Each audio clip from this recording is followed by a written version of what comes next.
Hello विद्यार्थी मित्रों, तो आप सभी का स्वागत करते हैं हमारे इस YouTube चैनल यूनिक एकेडमी के अंदर। तो विद्यार्थी मित्रों, आज हम कक्षा 10 विषय सामाजिक विज्ञान गुजरात बोर्ड का पाठ नंबर 16 जिसका नाम है आर्थिक उदारीकरण और वैश्वीकरण, इस चैप्टर में हम इसके बारे में विगतवार समझेंगे। क्या है ये चैप्टर का कॉन्सेप्ट, अच्छी तरह से 0-0% करके हम सॉल्व कर डालेंगे पूरा अच्छे से। यानी आपने अगर ये चैप्टर ध्यान से देखा ना, आपको ये चैप्टर का पूरा भरपूर फुल नॉलेज होगा। इस चैप्टर से कोई भी क्वेश्चन बोर्ड की परीक्षा में आएगा, उसका आंसर आप 100% लिख लोगे। ओके, स्टार्ट करते हैं। भारत ने 1947 में आज़ादी प्राप्त करके तेजी से आर्थिक विकास करने के लिए हमारी सरकार द्वारा आयोजन के मार्ग स्वीकार किया गया। यानी हमारा देश, विद्यार्थी मित्रों, हमारा देश 1947 में आज़ाद हुआ और 1947 के आज़ाद होने के बाद हमारे देश में सरकार बनी और उस सरकार ने हमारे देश का तीव्र गति से आर्थिक विकास करने के लिए आयोजन का मार्ग स्वीकार किया। क्योंकि जब तक हमारे देश में अंग्रेज थे, अंग्रेजों ने हमारे देश को पूरी तरह से बर्बाद कर दिया था और हमारे देश का विपुल प्रमाण में धन और कच्चा माल ये लूट कर अपने देश में ले गए थे। अर्थात हमारे देश को पूरी तरह से इन्होंने गरीब बना दिया था। तो जब हमारा देश 1947 में आज़ाद हुआ, दूसरे शब्दों में कहे, जब हमारे देश को अंग्रेज छोड़कर चले गए, तो हमारा देश काफ़ी पीछे था और उसे आगे ले जाने के लिए हमारे देश का विकास अत्यंत आवश्यक था।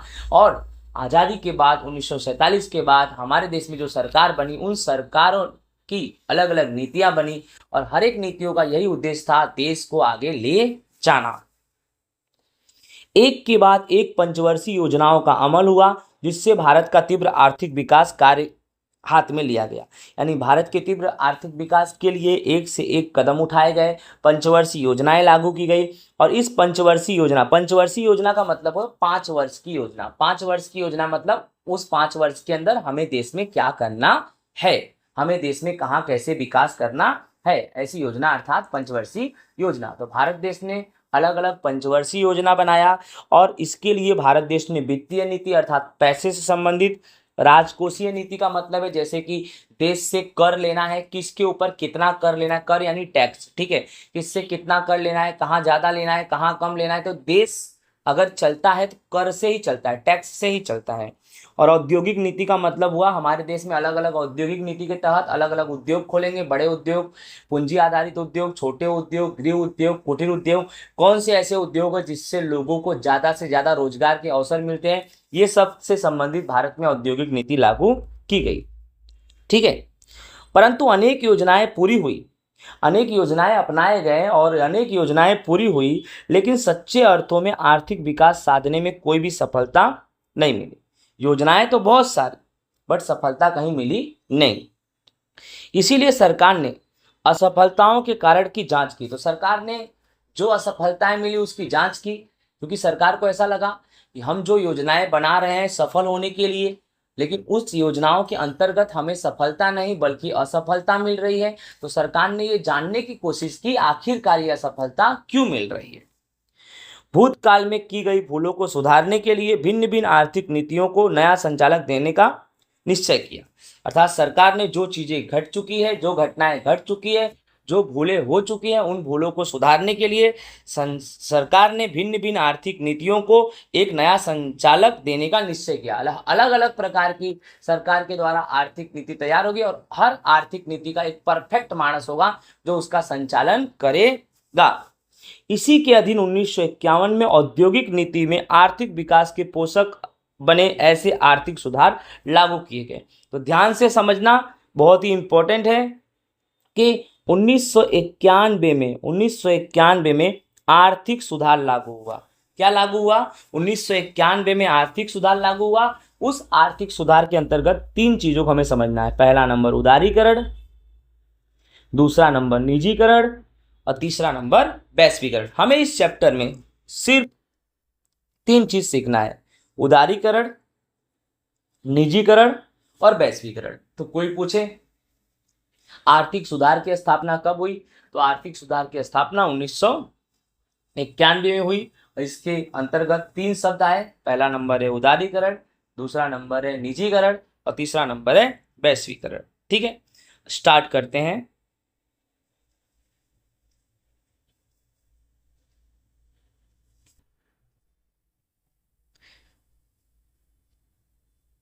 सबसे पहले हम पढ़ेंगे आर्थिक उदारीकरण। उदारीकरण क्या है पहले जानते हैं। सरकार औद्योगिक नीति द्वारा निजी क्षेत्रों पर के अंकुश और नियंत्रण को क्रमशः कमी करे और उसको विकास की तरफ प्रोत्साहित करे, ऐसी प्रक्रिया को उदारीकरण के रूप में जाना जाता है। सिंपल सी परिभाषा है।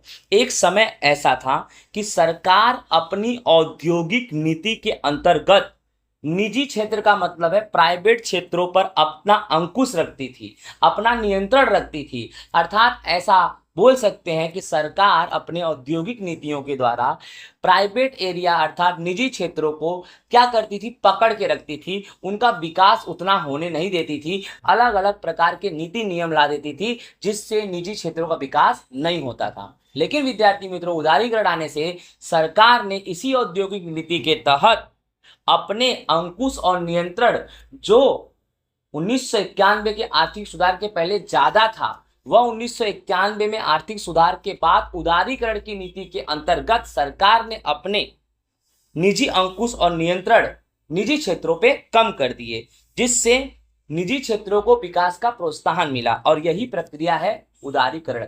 इसका शॉर्टकट परिभाषा है उदारीकरण किसे कहते हैं, तो सरकार का अंकुश एवं नियंत्रण क्रमशः घटे, इस प्रकार अपनाई गई प्रक्रिया को उदारीकरण कहते हैं। अब शुरुआत के चरण में उदारीकरण के अधीन जो आर्थिक सुधार अपनाए गए थे वे निम्नानुसार थे। सबसे पहला नंबर देखो, आर्थिक सुधार उदारीकरण के अंतर्गत 18 उद्योग सार्वजनिक साहस के लिए आरक्षित थे। उसके अलावा अन्य उद्योगों के लिए परवाना पद्धति समाप्त कर दिया गया। यानी सरकार ने 18 उद्योग अपने अंडर में रखे। सार्वजनिक साहस का मतलब होता है रिजर्व, आरक्षित। 18 उद्योग को सरकार ने अपने अंडर में रखा, बाकी उद्योग की परवाना पद्धति समाप्त कर दिया। मतलब 18 के अलावा बाकी जितने भी उद्योग है वो उद्योग कोई भी खोल सकता है, उसके लिए कोई भी नीति नियम स्ट्रॉन्ग लागू नहीं होगा। अब 18 उद्योग कैसे थे, जैसे कि अणु परमाणु बम उद्योग, उसके बाद आर्मी, इंडियन आर्मी, ओके, उसके बाद क्या बोलते हैं रेलवे, समझ में आ रहा है ना, उसके बाद जैसे कि रासायनिक उद्योग, राइट, उसके बाद कोल और पेट्रोलियम, कोयला और पेट्रोलियम का, उसके बाद ओएनजीसी, ये सब सरकार अपने में रख लिया। ऐसे 18 उद्योग को अपने अंडर में रखा, बाकी के लिए परवाना पद्धति समाप्त कर दिया, अर्थात वो उद्योग कोई भी प्राइवेट यानी निजी कंपनी चला सकती है। रेलवे, अणु क्षेत्र और संरक्षण के सिवाय सभी क्षेत्रों को निजी क्षेत्रों को सौंप दिया। अब रेलवे, अणु क्षेत्र और संरक्षण, रेलवे जानते ही हो, अणु क्षेत्र यानी एटम बम मोटम बम जो बनता है, और संरक्षण का मतलब वो आर्मी वार्मी, इन सबको एकदम परफेक्टली रिजर्व कर दिया। उसके अलावा जो बचते हैं उसको भी निजी क्षेत्रों को सौंप दिया, लेकिन उस पर नियंत्रण और नियमन ये सब सरकार ही करेगी, लेकिन प्रोडक्शन निजी क्षेत्र उस सब चीजों का कर सकती है।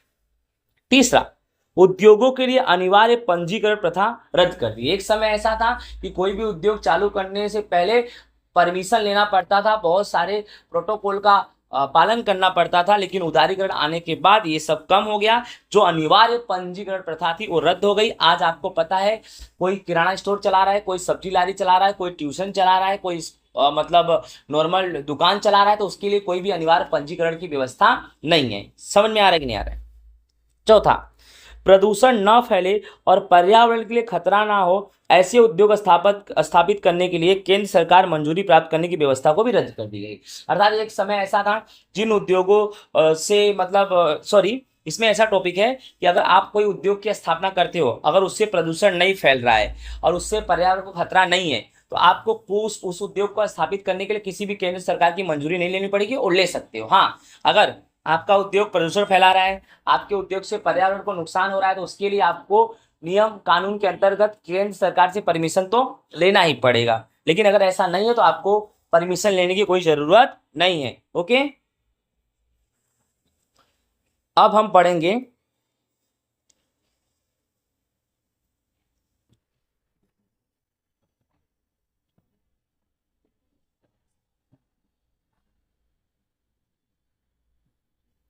उदारीकरण के लाभ, यानी उदारीकरण से क्या लाभ हुआ और उदारीकरण से क्या हानि हुई। आप उदारीकरण के बारे में अच्छा जान गए, अब लाभ और हानि भी तो पढ़ो।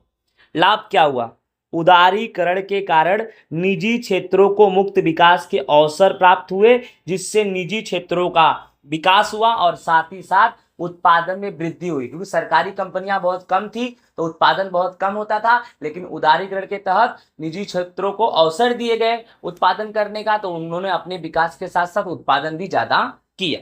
दूसरा, उदारीकरण की नीति को स्वीकार करने से विदेशी व्यापार को बल मिलना शुरू हुआ और विदेशी व्यापार में वृद्धि हुई। बिल्कुल सही है, उदारीकरण की नीति को स्वीकार करने से विदेश व्यापार को बल मिला। कैसे? जो प्राइवेट कंपनियां, निजी कंपनियां खुली, वे लोग इंपोर्ट एक्सपोर्ट एक देश से दूसरे देश के बीच करने लगी, विदेश व्यापार बढ़ा, विदेशी मुद्रा भी आई, ठीक है, और विदेश व्यापार में वृद्धि हुई। विदेशी व्यापार में वृद्धि होने से विदेशी मुद्रा के आरक्षण में वृद्धि हुई। एक समय ऐसा था कि हमारे देश में विदेशी मुद्रा कम थी, लेकिन 1991 के आर्थिक सुधार के उदारीकरण नीति नियम के अंतर्गत हमारे देश के अंदर विदेश व्यापार की वृद्धि होने के साथ साथ हमारे देश में विदेशी व्यापार की मुद्रा में भी वृद्धि हुई। चौथा, उदारीकरण के परिणाम स्वरूप देश में आंतरिक ढांचागत सुविधाएं बढ़ी। उदारीकरण आने से हमारे देश के अंदर आंतरिक ढांचागत सुविधाएं बढ़ी। अब आंतरिक ढांचागत सुविधाएं कौन कौन सी है? जैसे कि रेलवे सेवा, बिजली सेवा, पानी सेवा, राइट ना, टेलीफोन सेवा, ये सब कौन सी सेवा है? आंतरिक ढांचागत सुविधा। तो हमारे देश में उदारीकरण जब आया तो निजी क्षेत्र का विकास हुआ, निजी क्षेत्र का विकास हुआ तो देश का विकास हुआ, देश में पैसे वैसे आए, तो इस प्रकार देश के अंदर इंफ्रास्ट्रक्चर फैसिलिटी का मतलब है आंतरिक ढांचागत सुविधाएं भी बढ़ी। ठीक है, ये तो था लाभ। अब हम जानेंगे उदारीकरण से क्या हानि हुई। ओके, तो उदारीकरण से हानि, पहला पॉइंट क्या है? निजी क्षेत्रों पर अंकुश घटने के उपरांत एकाधिकार की बुराई में कमी नहीं हो सकती। निजी क्षेत्र का अंकुश तो घट गया, अब प्राइवेट इंडस्ट्री कोई भी चला सकता था, लेकिन बात यह आई निजी क्षेत्र ज्यादा किसके अंडर में आ गया? जिनके पास पैसे हैं। जिनके पास पैसे हैं वो लोगों ने अपनी खुद की प्राइवेट कंपनी डाल ली और लोगों को सैलरी पे रख लिए, सैलरी कम दे रहे हैं और खुद कमा कमा के राजा बन गए। यही हो रहा है ना भाई, यानी एकाधिकार आ गई। एकाधिकार का मतलब कैसा होता है? ऐसा लग रहा है कि देश 10-12 लोगों का ही देश है। ऐसे आज के जमाने में हम बोलेंगे भारत देश तो है, ऐसा लग रहा है 10-12 नाम दे दूं ना, अंबानी, अदानी, ऐसे 10-12 नाम, अगर मैं बिरला 10-12 नाम दे दूं ना, टाटा, तो ऐसा लगता है देश उन्हीं का है, उन्हीं लोगों ने ही देश को चलाया है और चला रहे हैं। यानी देश में जनसंख्या 150 करोड़ की है, लेकिन देख रहा है देश को कंट्रोल कितने लोग कर रहे? सिर्फ 10 लोग। एकाधिकार आ गई। किस वजह से आई? इसी वजह से आई, ये लोगों ने अपनी अपनी खुद की प्राइवेट कंपनियां, बड़ी बड़ी कंपनियां, पैसा है भैया लोग के पास, बड़ी बड़ी कंपनी डाल दिए, खुद इतना कमा रहे हैं और वर्कर को बहुत कम दे रहे हैं। दूसरा, मात्र औद्योगिक क्षेत्र पर ही ध्यान देने से भारत की कृषि क्षेत्र के विकास काफी पीछे रहा। सिंपल सी बात है, निजी क्षेत्र को जब प्रोत्साहन मिला कि भैया आओ डालो इंडस्ट्री, इन्वेस्टमेंट करो, भाई प्राइवेट एरिया, प्राइवेट क्षेत्र, निजी क्षेत्र, जो प्राइवेट कंपनियां हैं, ये लोग सिर्फ उद्योग पे ही फोकस किए, कृषि पे तो कोई फोकस ही नहीं। कोई भी निजी कंपनी कृषि पे फोकस नहीं कर रही है, सिर्फ और सिर्फ इंडस्ट्री पे। तो उद्योगों का विकास तेजी से हुआ, बट हमारा कृषि, जो भारत देश की रीढ़ की हड्डी है, जो हमारी रीढ़ की हड्डी है, कृषि के बिना जीवन संभव नहीं है, वो पीछे हो गया भैया।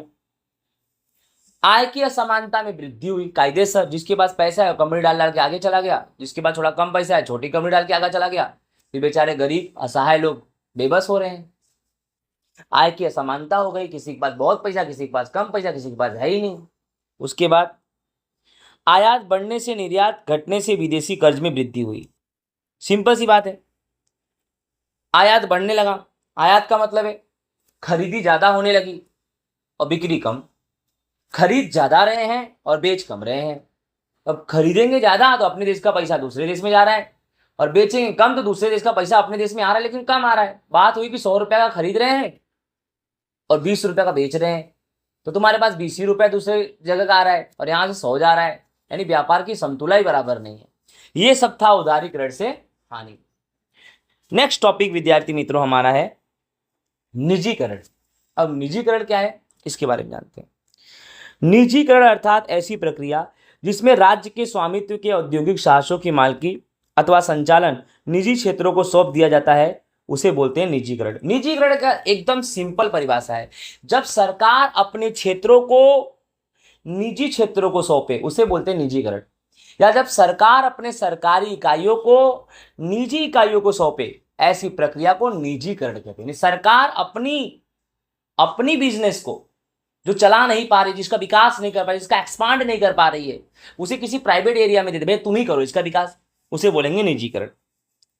अब निजीकरण में क्या है, पहला जो क्षेत्र सार्वजनिक साहस के लिए आरक्षित हो वे क्षेत्र निजी विभाग के लिए खुले रखे जाते हैं। लो, यानी जो आरक्षित रखे गए थे, सरकार ने जिसको आरक्षित रखा गया था, 18 उद्योग थे, उसमें से भी 3-4 को छोड़ के बाकी बोले निजी क्षेत्र को ले लो भैया, करो विकास। ऐसा हुआ। राज्य के स्वामित्व की कंपनियों की मालिकी राज्य अपने पास रखे, संचालन निजी कंपनी को सौंप दे, संचालन राज्य अपने पास रखे और मालिकी निजी कंपनी को सौंप दे, बेच दो भैया सब कुछ। अर्थात राज्य की स्वामित्व वाली जो कंपनियां हैं वो सरकार राज्य को सौंप देगी लेकिन मालिकी अपने पास रखेगी। या तो दूसरे शब्दों में बोले तो सरकार अपनी इकाइयों को निजी क्षेत्रों को सौंप दे रही है, मालिक निजी क्षेत्र बन जाएंगे लेकिन कंट्रोलेशन, नियंत्रण, नीति नियम किसके अनुसार चलेगा, सरकार। यानी सरकार ने अपने धंधे को प्राइवेट वाले को दे दिया, सरकार सिर्फ देख रेख कर रही है लेकिन पूरा बेच दी, ऐसा मान जाने। ठीक है, अब हम पढ़ेंगे निजीकरण से लाभ। तो क्या हुआ निजीकरण से लाभ और क्या हुआ निजीकरण से हानि, दोनों के बारे में हम पढ़ते हैं और समझते हैं।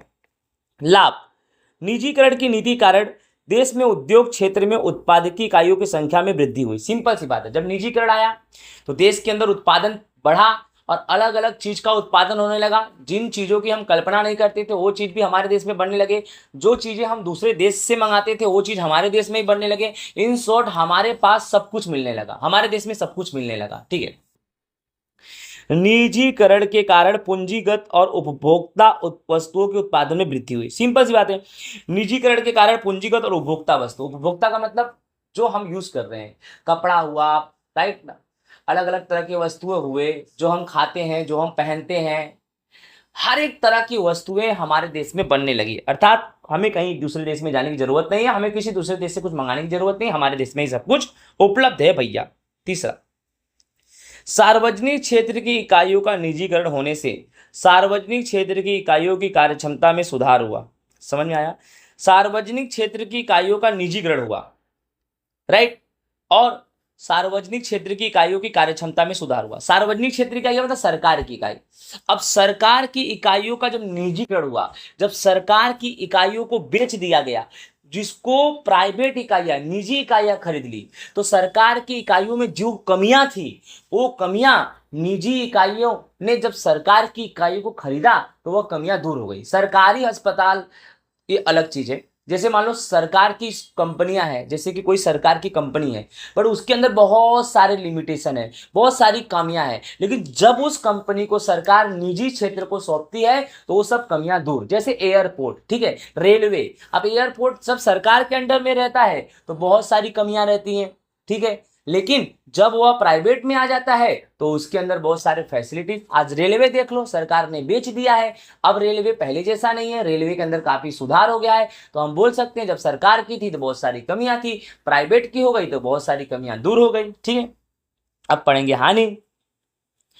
निजीकरण के कारण आर्थिक सत्ता का केंद्रीकरण हुआ जिससे एकाधिकार को वेग मिला। सिंपल सी बात है, जिसके पास ज्यादा पैसा था वो लोगों ने पैसे को इन्वेस्ट किया और मालिक बन गए और देश के मालिक बन गए और एकाधिकार हो गया। जैसा लगता है कि हमारे देश का 90% पैसा 10 लोगों के पास पड़ा है, 10% पैसा पूरी जनता के पास पड़ा है। ठीक है, निजीकरण से गृह उद्योगों का विकास उचित ढंग से नहीं हो सका, बड़े उद्योग को ही लाभ मिला। ये भी बिल्कुल सही है कि निजीकरण से छोटे पैमाने के उद्योगों को कुछ लाभ नहीं मिला, सिर्फ बड़े बड़े उद्योग खोले गए। बड़े बड़े उद्योगपति छोटे छोटे उद्योग थोड़ी खोलेंगे, बड़े बड़े उद्योगपति बड़े बड़े उद्योग खोले और छोटे उद्योग नहीं खुले। और लोगों को रोजगार के अवसर, लोगों को काम धंधा छोटे उद्योग से ही मिलता है। अब छोटे उद्योग नहीं खुले तो देश में गरीबी, बेरोजगारी आ गई। तीसरा, निजीकरण के कारण मूल्य नियंत्रण में नहीं रहे जिससे मूल्य वृद्धि की समस्या बढ़ी। सिंपल सी बात है, निजीकरण के कारण क्या हुआ, निजी इकाई के जो मालिक थे वह अपने वस्तुओं को तैयार करवाते थे, उत्पादित करवाते थे, लेकिन जो भाव उनको उस वस्तु को कितने रुपए में बेचना है वह भाव वे खुद नक्की करते थे। इस प्रकार वह बढ़ा बढ़ा के भाव लेते थे जिससे मूल्य वृद्धि, भाव वृद्धि की समस्या सर्जित हुई। देश के अंदर गरीबी, भुखमरी जैसी भी समस्या इसी की वजह से उत्पन्न हुई। समझ में आया?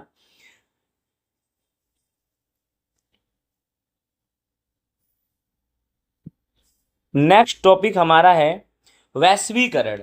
और वैश्वीकरण क्या है? वैश्वीकरण अर्थात देश के अर्थतंत्र को विश्व के अर्थतंत्र के साथ जोड़ने की प्रक्रिया। बहुत आसान परिभाषा है। जब किसी एक देश के अर्थतंत्र को किसी दूसरे देश के अर्थतंत्र के साथ जोड़ देंगे, एक देश दूसरे देश का दोस्त बन जाएगा, बेस्ट फ्रेंड बन जाएगा, उन दोनों देश के बीच हर एक तरह का लेन देन संभव हो जाएगा। ऐसी प्रक्रिया को ही हम वैश्वीकरण कहते हैं। तो देश के अर्थतंत्र को विश्व अर्थात दूसरे देश के अर्थतंत्र के साथ जोड़ने पर राइट जो प्रक्रिया बनती है उसे बोलते हैं वैश्वीकरण। आज इसी वैश्वीकरण के कारण संपूर्ण विश्व एक हो चुका है। हर एक देश दूसरे देश से कनेक्ट है, एक देश दूसरे देश से कनेक्ट है, जाल बन चुका है, एक गेंद बन चुका है। समझ में आ रहा है ना? जिसके कारण वस्तु, सेवा, तकनीक और श्रम का प्रवाह विश्व में सरलता से प्राप्त हो। अर्थात वैश्वीकरण के कारण अलग अलग देशों के बीच चीज वस्तुओं का लेन देन, सेवाओं का लेन देन, तकनीक का मतलब है टेक्नोलॉजी का, श्रम का मतलब है श्रमिकों का, मतलब यहाँ के डॉक्टर वहाँ, वहाँ के डॉक्टर यहाँ, यहाँ के कर्मचारी वहाँ, वहाँ के कर्मचारी यहाँ, लोगों का भी लेन देन होने लगा है और काफी सरलता भी मिल गई है। वैश्वीकरण में मुख्यतः निम्न सुधार हाथ मिलेगा। यानी वैश्वीकरण की प्रक्रिया में कौन कौन से सुधार करना था, अर्थात वैश्वीकरण की प्रक्रिया क्यों अपनाई गई, कौन से अवरोधों को दूर करने के लिए?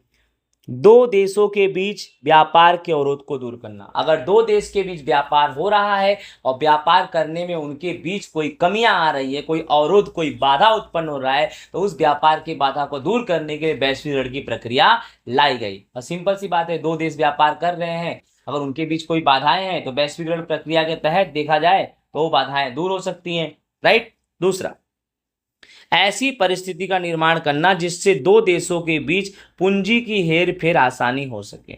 समझ में आया ना? वैश्वीकरण के अंतर्गत इस प्रकार की पद्धति अपनाई गई जिससे दो देशों के बीच रुपए का लेन देन भी आसान हुआ। टेक्नोलॉजी में राइट ना, टेक्नोलॉजी के आयात निर्यात के अवरोध भी क्या हुए? दूर हुए। अर्थात वैश्वीकरण से दो देशों के बीच व्यापार में जो लेन देन हो रहा था उसके बीच जो अवरोध उत्पन्न हो रहा है वो दूर हो गया। और वैश्वीकरण के कारण दो देशों के बीच जो रुपए के लेन देन में प्रॉब्लम हो रही थी वो दूर हो गया। वैश्वीकरण के कारण टेक्नोलॉजी के लेन देन में जो कमियां थी वो दूर हो गया। और वैश्वीकरण के कारण अलग अलग देशों के बीच जो आयात निर्यात की प्रक्रिया थी जो उतनी संभव नहीं थी वह मुक्त हो गई। अर्थात कोई भी एक देश दूसरे देश से आयात और निर्यात कर सकता है। इस प्रकार विद्यार्थी मित्रों, वैश्वीकरण आने से ये सब समस्याएं दूर हुई। क्या क्या दूर हुई? दो देशों के बीच व्यापार में हो रहे अवरोध, दो देशों के बीच पूंजी के हेर फेर में हो रहे अवरोध, दो देशों के बीच टेक्नोलॉजी के आयात निर्यात में हो रहे अवरोध, दो देशों के बीच श्रम का आयात निर्यात में हो रहे अवरोध को दूर किया गया। अब हम पढ़ेंगे वैश्वीकरण के प्रभाव। क्या पढ़ेंगे हम? वैश्वीकरण के प्रभाव। अब वैश्वीकरण के प्रभाव में निम्न प्रभाव जानेंगे। यानी वैश्वीकरण का भारत की अर्थतंत्र पर मिश्र प्रभाव पड़ा, कहीं लाभ हुआ तो कहीं हानि हुआ। तो विद्यार्थी मित्रों, हम जानेंगे वैश्वीकरण से भारत को क्या लाभ हुआ और भारत को क्या नुकसान हुआ। सबसे पहले हम पढ़ेंगे लाभ। वैश्वीकरण के कारण देश में विदेशी पूंजी निवेश को प्रोत्साहन मिला। सिंपल सी बात है, जब हमारा देश का अर्थतंत्र दूसरे देश के अर्थतंत्र के साथ जुड़ेगा तो दूसरे देश की कंपनियां हमारे देश में आएंगी, जिससे हमारे देश में विदेशी पूंजी निवेश को बल मिला। वैश्वीकरण के द्वारा विकसित देशों में उत्पन्न होने वाली वस्तुएं हमें आसानी से प्राप्त होने लगी। अर्थात वैश्वीकरण से एक देश दूसरे देश से जुड़ा, दोनों के बीच घनिष्ठ मित्रता हुई। इस प्रकार उस देश की हर एक वस्तु हमारे देश में आना एकदम संभव हो गया। जैसे आज हमारे देश में चाइना, अमेरिका, रशिया, जापान से हर एक वस्तुएं आसानी से हमें मिल जाती है, क्योंकि हमारा देश वैश्वीकरण की प्रक्रिया को अपनाया है, एक देश दूसरे देश से जुड़ा हुआ है। वैश्वीकरण के कारण भारत जैसे विकासशील देश अंतर्राष्ट्रीय स्पर्धा में टिक रहने की शक्ति प्राप्त करते हैं। तीसरा नंबर है, वैश्वीकरण के कारण जो भारत जैसे विकासशील देश है वह इंटरनेशनल मार्केट, अंतर्राष्ट्रीय मार्केट में स्पर्धा करने में सक्षम है। अर्थात अंतरराष्ट्रीय स्पर्धा तभी होगा जब आप अंतरराष्ट्रीय लेवल पे लेन देन करोगे, और अंतरराष्ट्रीय लेवल पे लेन देन तभी करोगे जब लेन देन का परमिशन मिलेगा। तो वैश्वीकरण के कारण एक देश दूसरे देश से हर एक तरह से लेन और देन कर सकता है। ये तो था लाभ। अब हम पढ़ेंगे इसके हानि। इसके हानि के बारे में भी हम जानते हैं, समझते हैं विद्यार्थी मित्रों। वैश्वीकरण से गरीबी और बेरोजगारी की समस्या हल करने में इच्छित सफलता नहीं मिली। अर्थात वैश्वीकरण की प्रक्रिया को इसलिए अपनाया गया जिससे हमारे देश की गरीबी और बेरोजगारी की समस्या का हल हो, लेकिन ऐसा कुछ हुआ नहीं। प्रक्रिया तो अपनाई गई लेकिन गरीबी और बेरोजगारी वैसे की वैसे ही रह गई। थोड़ी बहुत कमी हुई लेकिन कुछ खास कमी नहीं हुई। और थोड़ी बहुत कमी से क्या होता है, उसके सामने जनसंख्या भी तो बढ़ रहा है। विकासशील देशों को निर्यात वृद्धि द्वारा जो लाभ प्राप्त होना चाहिए वो पर्याप्त मात्रा में प्राप्त नहीं हुआ। अर्थात भारत एक विकासशील देश है। भारत ने वैश्वीकरण की प्रक्रिया को अपनाया और अपनाने के बाद उसने जो सोचा था, भारत जो सोचा था कि वैश्वीकरण की प्रक्रिया को अपना के हम अपने देश के उपजों को दूसरे देश को बेच के खूब पैसा कमाएंगे, खूब पैसा कमाएंगे, लेकिन जो ड्रीम था, जो सपना था, वह पूरा हुआ नहीं। वैश्वीकरण का लाभ बड़े उद्योगों को अधिक मिला। वैश्वीकरण का लाभ बड़े उद्योगों को अधिक मिला, जबकि छोटे उद्योगों को इसका लाभ मिला लेकिन बहुत कम।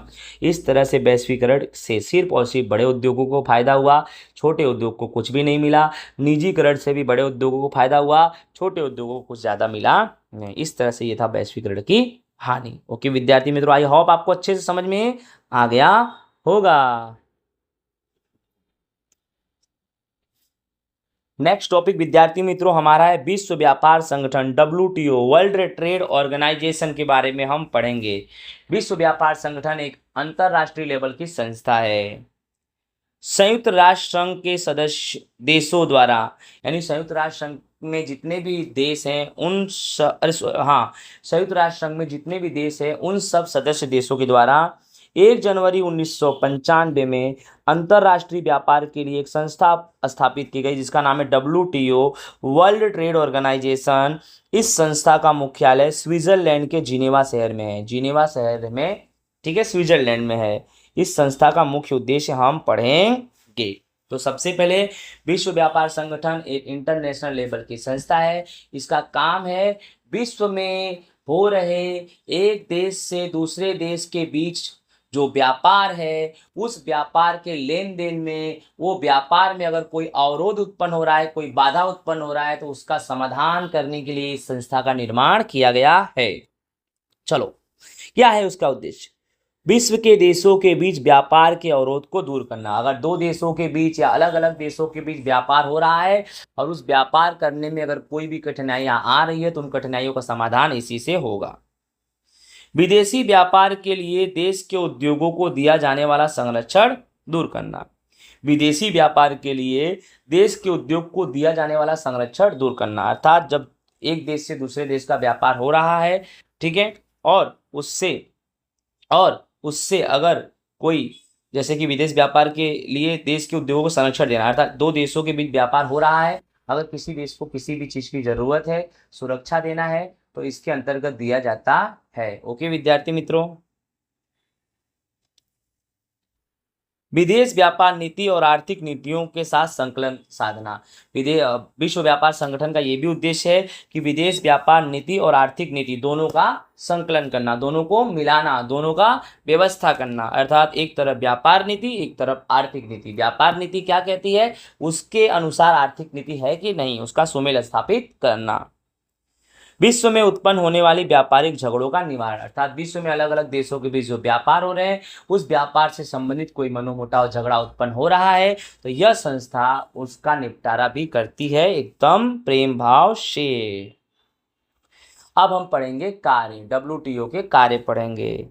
बहुराष्ट्रीय व्यापार और उससे जुड़े करारों के लिए आवश्यक ढांचे का निर्माण करके करारों को लागू करवाना है। अर्थात बहुराष्ट्रीय व्यापार का मतलब है जो व्यापार बहुत बड़े पैमाने पर होता है, वह व्यापार चालू होने से पहले पार्टियों के बीच करार कराना आवश्यक है, तो वह करार, वह डील यही संस्था कराती है।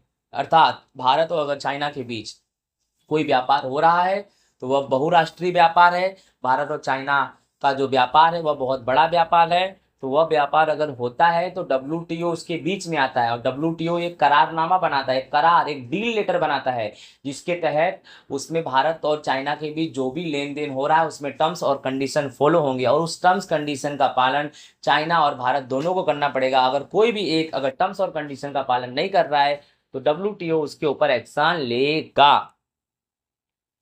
विश्व व्यापार संगठन बहुराष्ट्रीय व्यापार के लिए चर्चा विचारणा करती है, वार्तालाप करती है, और फोरम यानी चर्चा के लिए एक स्थान यानी डिस्कस करने के लिए एक स्थान आयोजित करती है, वहां पे सबको बुलाती है और बातें करती है किस तरह का लेन देन सबसे हो रहा है। डब्ल्यूटीओ भेदभाव बिना अंतरराष्ट्रीय व्यापार को प्रोत्साहन देता है, यानी डब्ल्यूटीओ किसी के साथ कोई भेदभाव नहीं करता है और इंटरनेशनल लेवल पर व्यापार करने का परमिशन देता है, जिससे देश का विकास नहीं समूचे विश्व का विकास हो। भिन्न भिन्न देश जो अपनी राष्ट्रीय नीति का अनुकरण करते हैं उसका अवलोकन करता है और आवश्यक सुधार भी सूचित करता है। अलग अलग देश जो अपनी राष्ट्रीय नीति का अनुकरण करते हैं, डब्ल्यूटीओ उनका अवलोकन करता है, जांच पड़ताल करता है। अगर उसमें कोई कमियां हैं, जैसे भारत की अपनी खुद की एक राष्ट्रीय नीति है, तो उस राष्ट्रीय नीति का ऑब्जर्वेशन देख रेख कौन करेगा? डब्ल्यूटीओ करेगा। और अगर भारत को लगता है उसकी राष्ट्रीय नीति में कई कमियां हैं, डब्ल्यूटीओ को लगता है कि भारत की राष्ट्रीय नीति में कोई कमियां हैं, तो उस कमियों को दूर भी करता है, और उस कमियों में अगर कोई गाइडेंस देता है तो डब्ल्यूटीओ गाइडेंस भी देता है। ठीक है, नेक्स्ट हमारा टॉपिक है भारतीय अर्थतंत्र पर प्रभाव। तो भाई भारतीय अर्थतंत्र पर किसका प्रभाव? तो डब्ल्यूटीओ का। किसका प्रभाव? डब्ल्यूटीओ यानी विश्व व्यापार संगठन, डब्ल्यूटीओ का भारतीय अर्थतंत्र पर क्या प्रभाव पड़ा उसके बारे में हम जानते हैं और समझते हैं।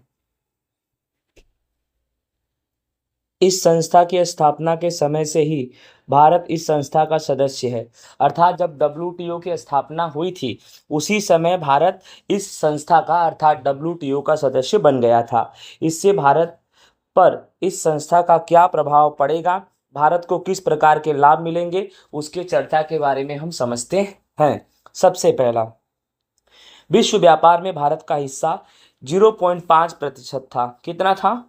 जब भारत ने डब्ल्यूटीओ वर्ल्ड ट्रेड ऑर्गेनाइजेशन विश्व व्यापार संगठन की संस्था का जब सदस्यता प्राप्त की थी, उस समय भारत का विश्व व्यापार में जो हिस्सा था वह था 0.5%। अंतर्राष्ट्रीय व्यापार में वृद्धि हुई और हमारे निर्यात में भी भारी वृद्धि हुई, जिससे हमारे देश की वस्तु दूसरे देश में ज़्यादा से ज़्यादा बिकने लगे, जिसके कारण विश्व व्यापार में भारत का हिस्सा बढ़कर 1% से अधिक हो गया, मतलब आधा था और पूरा हो गया, ऐसा भी समझ सकते हैं। डब्ल्यूटीओ के सदस्य रहने से हमारे तैयार वस्त्रों के निर्यात में वृद्धि होगी, ये भी बात है और हो भी रही है। ठीक है, डब्ल्यूटीओ का सदस्य भारत है, इसलिए भारत के जो कपड़े हैं, वस्त्र हैं, वो अलग अलग देशों में बेचे जा रहे हैं, उसकी अलग अलग देशों में निर्यात की जा रही है और साथ ही साथ विदेशी मुद्रा की प्राप्ति भी हो रही है। डब्ल्यूटीओ के सदस्य बनने से भारत अपनी कृषि उपजों के निर्यात में वृद्धि कर सकेगा, अर्थात भारत एक कृषि प्रधान देश है और यहाँ पर किसान जो भी पैदा करते हैं वह कृषि उपज होता है, और भारत डब्ल्यूटीओ का सदस्य बनने से कृषि उपजों का भी दूसरे देशों में भारी प्रमाण में निर्यात करेगा। ओके, और विदेशी मुद्रा प्राप्त करेगा। निर्यात वृद्धि होने से आयात पर दबाव हल्का होगा और विदेशी मुद्रा में वृद्धि होगी। सिंपल सी बात है, जब निर्यात में वृद्धि होगा तो आयात का थोड़ा बोझ कम होगा, यानी हम खरीदेंगे कम और बेचेंगे ज़्यादा, और जब बेचेंगे ज़्यादा तो विदेशी मुद्रा की तो वृद्धि होगी ही।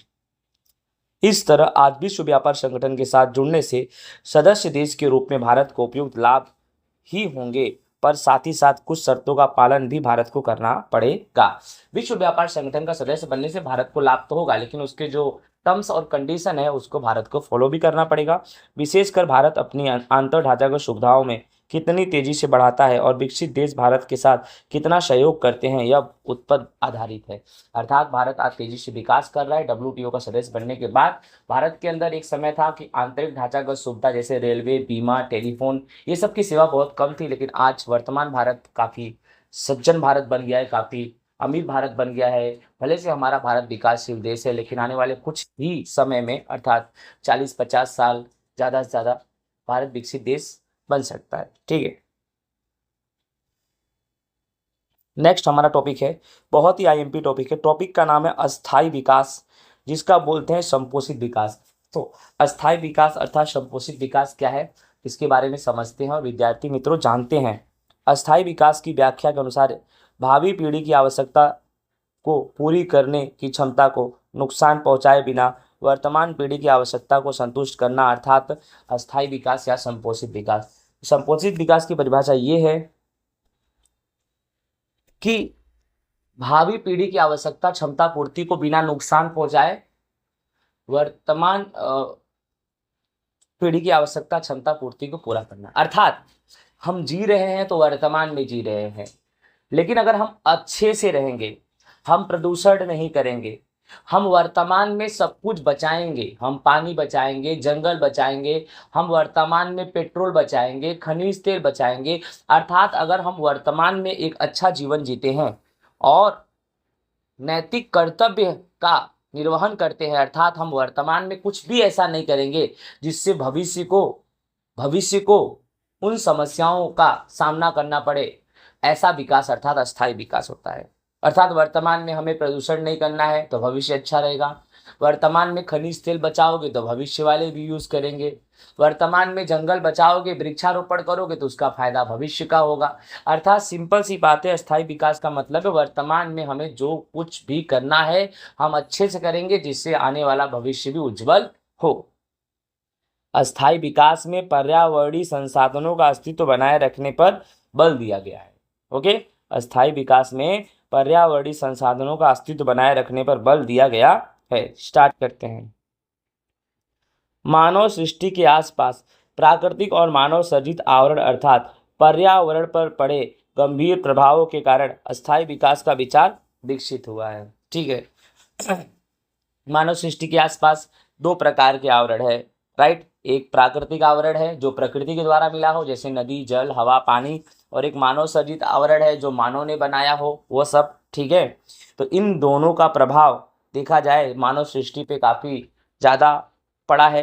घुमा फिरा के देखा जाए तो भविष्य खतरे में है। ठीक है, आज की पीढ़ी ने जो विकास साधा है और तेजी से विकास साध रहा है उसे भविष्य में टिकाए रख सके ऐसा नहीं है। जिस तरह से वर्तमान भारत तेजी से विकास कर रहा है, राइट, और साथ ही साथ विकास के साथ वर्तमान भारत में विनाश भी हो रहा है, तो वह विनाश काफ़ी घातक साबित होगा भविष्य के लिए। विनाश की शुरुआत तो अभी हुई है, लेकिन विनाश का जब अंत आता है तो वह विनाश और भी विकराल रूप धारण कर लेता है और भविष्य बहुत ही खतरनाक होगा। वर्तमान पीढ़ी जो सुविधाएं भोग रही है वही सुविधाएं शायद भावी पीढ़ी को प्राप्त हो, ऐसा नहीं है, यही भय उत्पन्न हो रहा है। अर्थात आज वर्तमान में हम एसी यूज़ करते हैं, एसी से हम हवा लेते हैं, राइट, हम तो एसी का खूब आनंद ले रहे हैं, लेकिन एवरी ईयर हर एक साल टेम्परेचर बढ़ता जा रहा है। इतना ज़्यादा टेम्परेचर बढ़ रहा है कि एसी चालू करने पर एसी में आग लग जा रही है शॉर्ट सर्किट से। तो सोचो आने वाले समय में भविष्य में टेम्परेचर कैसा होगा। भविष्य में इतना ज़्यादा टेम्परेचर होगा, इतनी ज़्यादा गर्मी होगी कि कोई भी एसी का लाभ नहीं ले सकता।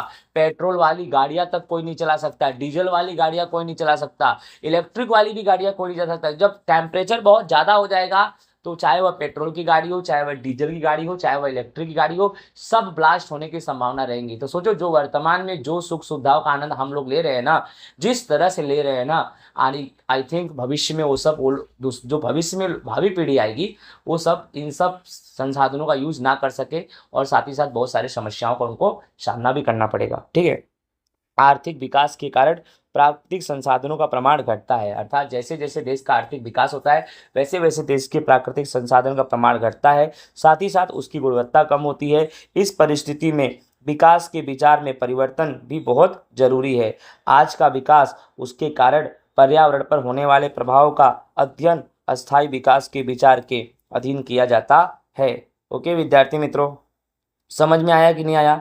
आज का विकास और उसके कारण पर्यावरण में होने वाले प्रभावों का अध्ययन स्थायी विकास के विचार अधीन किया जाता है। अर्थात वर्तमान में जो देश का विकास हो रहा है और उससे जो जो नुकसान हो रहा है उसका पूरा का पूरा इफेक्ट जाएगा भविष्य पे। ठीक है,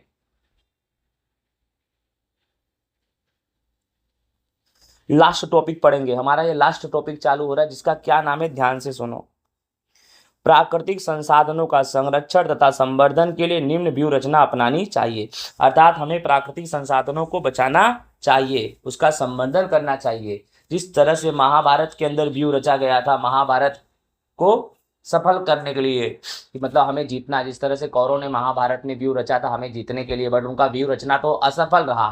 ठीक उसी प्रकार हमें प्राकृतिक संसाधनों का संरक्षण करने के लिए व्यूह रचना बनाना है। अगर व्यूह रचना कौरव की तरह रहा तो समझ जाओ दिक्कत परेशानी आ जाएगी, और अगर व्यूह रचना अच्छा रहा तो समस्या का समाधान भी होगा, भविष्य भी उज्जवल होगा। ठीक है, चलो देखते हैं।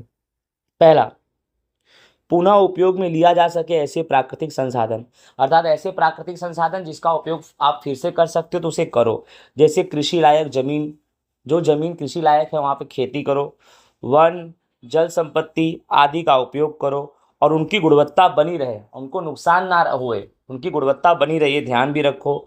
और जो प्राकृतिक संसाधन एक ही बार उपयोग में लिया जा सके ऐसे हैं, जैसे कि कोयला, पेट्रोलियम, खनिज तेल, इन सब का उपयोग तो करो लेकिन समझदारी पूर्वक करो, कम से कम करो, क्योंकि यह सब कैसे हैं, एक बार खत्म हो जाएंगे तो वापिस मिलेंगे नहीं। इसके निर्माण कार्य में करोड़ों वर्ष लग गए। ठीक है। दूसरा, परिवहन खर्च कम हो इस तरह उद्योगों का स्थान निश्चित करना चाहिए। वाहनों तथा उद्योगों में पर्यावरण मित्र टेक्नोलॉजी का उपयोग बढ़े, ऐसा प्रयास करना चाहिए। परिवहन खर्च कम होगा तो पेट्रोल डीजल बचेगा, बचेगा कि नहीं।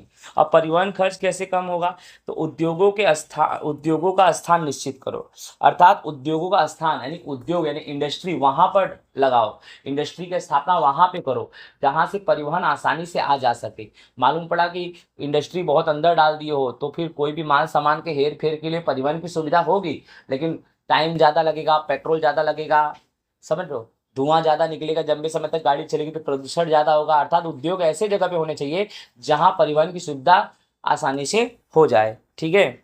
और पर्यावरण मित्र टेक्नोलॉजी का उपयोग करना चाहिए, अर्थात हमें ऐसे टेक्नोलॉजी का उपयोग करना चाहिए जिससे हमारा पर्यावरण बचे। जैसे उदाहरण के तौर पे अगर पेट्रोल से गाड़ी चलती है तो उससे प्रदूषण ज़्यादा होता है, इलेक्ट्रिसिटी से गाड़ी चलती है तो उससे प्रदूषण कम होता है। तो हमें कौन सी गाड़ी का उपयोग करना चाहिए, इलेक्ट्रिसिटी का, जिससे प्रदूषण कम हो और पर्यावरण को नुकसान भी ना हो। ठीक है। तीसरा, जिन साधनों को एक से अधिक उपयोग में लिया जा सके उनका अधिकतम उपयोग करना चाहिए, अर्थात हमारे पास ऐसे साधन हैं जिनका उपयोग हम एक से अधिक बार कर सकते हैं तो उसका ज़्यादा ज़्यादा उपयोग करना चाहिए। जैसे विभिन्न सिंचाई योजनाओं का एक से अधिक उपयोग होता है, राइट ना, जैसे विभिन्न सिंचाई योजनाओं का, राइट, जैसे एक उदाहरण में बिजली उत्पादन, बाढ़ नियंत्रण, परिवहन आदि, राइट। समझो जैसे कि बांध बना दिया, बांध ना, बांध जानते हो नदी के ऊपर बनाते हैं। अब नदी के ऊपर बांध बनाओगे तो वहां से बिजली का उत्पादन भी करोगे, नदी के ऊपर बांध बनाओगे तो बाढ़ का नियंत्रण भी कर लोगे, और नदी के ऊपर बांध बनाओगे तो परिवहन की सुविधा भी कर सकते हो। परिवहन की सुविधा का मतलब नदी के अंदर जो नाव वाव चलाओगे उससे देश का विकास भी होगा और सब कुछ, बाढ़ का नियंत्रण भी हो जाएगा, ऐसा कुछ। यानी सिंपल सी बात है, जिन साधनों का एक से अधिक उपयोग में लिया जा सके उसका उपयोग हमें ज़्यादा से ज़्यादा करना चाहिए। उसके बाद, प्राकृतिक साधनों का दुरुपयोग न हो, औद्योगिक कचरे का बिन आयोजित निकाल, जहरी रसायन, बढ़ती गंदी बस्तियां रोकने आदि पर नियंत्रण कार्य करना चाहिए। अर्थात हमें प्राकृतिक साधनों का दुरुपयोग नहीं करना चाहिए, औद्योगिक जो कचरे होते हैं उनका बिन आयोजित निकाल नहीं करना चाहिए, अर्थात यहाँ वहाँ कहीं फेंक नहीं देना चाहिए। जहरी रसायन का डिकम्पोजिशन करना चाहिए, मतलब अच्छे जगह पे उसे फेंकना चाहिए, मतलब जहाँ पर उसके लिए स्थान बनाया गया हो। बढ़ती गंदी बस्तियों को रोकना चाहिए, ये सब ध्यान रखना पड़ेगा। ठीक है ना। उत्पादन के सभी क्षेत्रों में और पवन ऊर्जा जैसे गैर परंपरागत ऊर्जा के स्रोत का उपयोग बढ़ाने पर बल देना चाहिए। यानी जहाँ जहाँ उत्पादन होता है, किसी भी चीज़ का उत्पादन होता है वहाँ पर पवन ऊर्जा जैसे, राइट, पवन ऊर्जा मतलब हवा से जो ऊर्जा बनती है, हवा से जो ऊर्जा बनती है वो नेचुरल होती है, ठीक है, उससे प्रदूषण नहीं होता। चलो आगे देखते हैं। लास्ट टॉपिक है पर्यावरण की सुरक्षा के लिए उपाय। एस्मत, राइट, पर्यावरण को बचाना है तो उपाय तो कुछ करना ही पड़ेगा। ठीक है, देखो ध्यान से।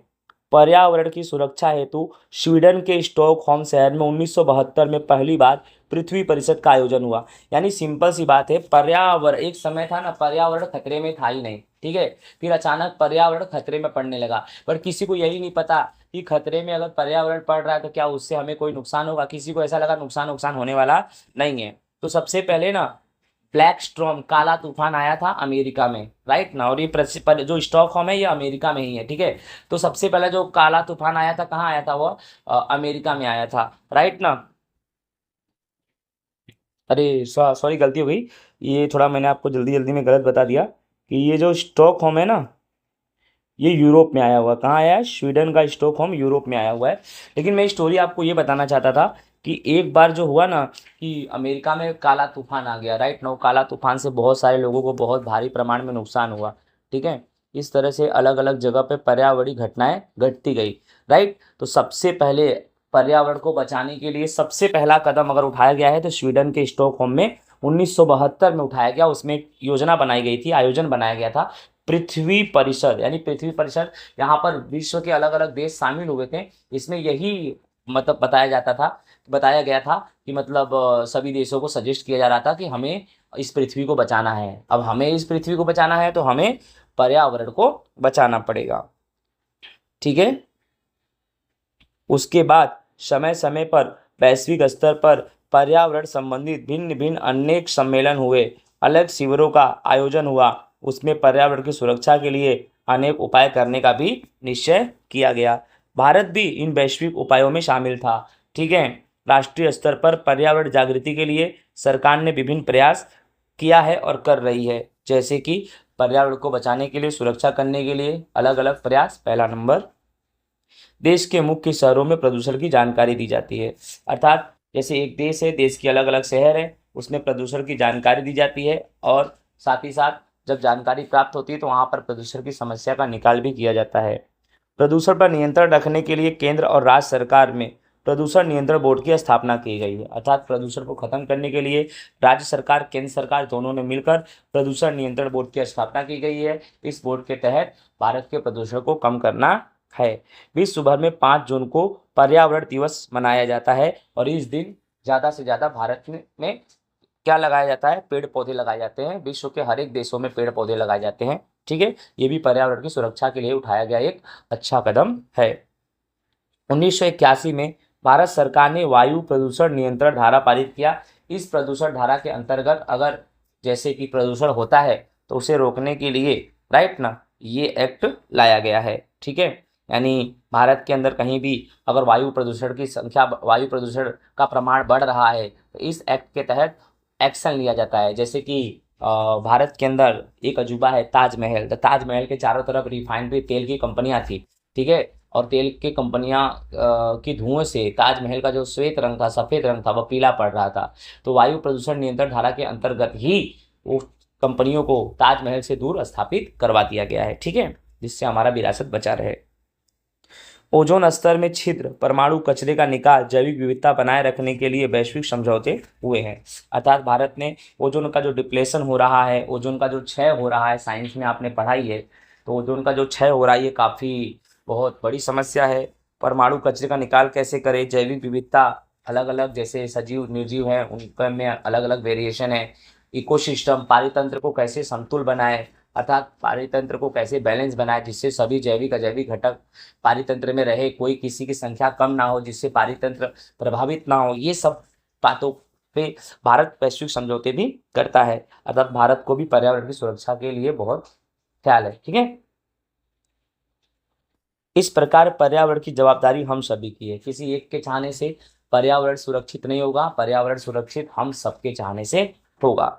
यदि हम प्रदूषण पर नियंत्रण नहीं रखेंगे तो वह समय दूर नहीं जब पृथ्वी पर समग्र जीवन क्या हो जाएगा, नष्ट हो जाएगा। तो हम सबको मिलकर हमें प्रदूषण को रोकना है, हमें पर्यावरण को बचाना है, राइट, जिससे हम सब एक सुखदायी जीवन जी सके और आने वाला भविष्य भी एक सुखदायी जीवन जी सके। बोलते हैं ना, एक गाना में है कि आने वाला future very very bright, bright है, ब्राइट है। ठीक है, तो ब्राइट रहेगा तब जब आपका वर्तमान राइट रहेगा। वर्तमान राइट तो फ्यूचर ब्राइट, और वर्तमान रोग तो फ्यूचर भ्रष्ट हो जाएगा। समझ में आ रहा है ना।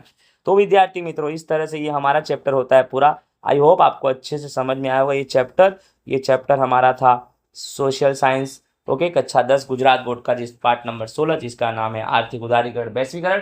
तो इस चैप्टर में हमने डायरेक्टली क्या पढ़ा, 1991 का आर्थिक सुधार, उसके अंतर्गत उदारीकरण, निजीकरण, वैश्वीकरण। यानी हमने क्या पढ़ा, हमने 3 ही चीज़ पढ़ा, एक उदारीकरण पढ़ा और एक निजीकरण पढ़ा, एक वैश्वीकरण, और इन्हीं तीनों से संबंधित आगे का भी इसमें जो टॉपिक था उसके बारे में चर्चा और विचार किया। आई होप विद्यार्थी मित्रों आप सबको समझ में आया होगा। ठीक है, अगर आपने हमारे चैनल्स को सब्सक्राइब नहीं किया तो चैनल्स को सब्सक्राइब करो, कक्षा 10 सामाजिक विज्ञान के जितने भी चैप्टर है पूरे चैप्टर की वीडियो बनाए जाएंगे। आई थिंक 10 या 12 चैप्टर की वीडियो बन चुके हैं, जिससे आप एक एक वीडियो को देखोगे ना, आपके ऐसे इसमें 80 में से 80 आएगा। कोई ये यूज करता है, कोई गाला यूज करता है, कोई गाइड यूज करता है, कोई ये प्रकाशन यूज करता है, दुनिया भर का वस्तु आप लोग यूज करते हैं, लेकिन आपको पता है वो सब किताब से ही बनता है। सबसे बड़ा बाप तो किताब है। अगर किताब जिसको समझ में आ गया पूरा, उसके 80 में से 80 नंबर आएंगे। ओके, इसी के साथ जय हिंद, राधे राधे, अलविदा। मिलेंगे नेक्स्ट वीडियो में नेक्स्ट चैप्टर के साथ। Okay, bye bye.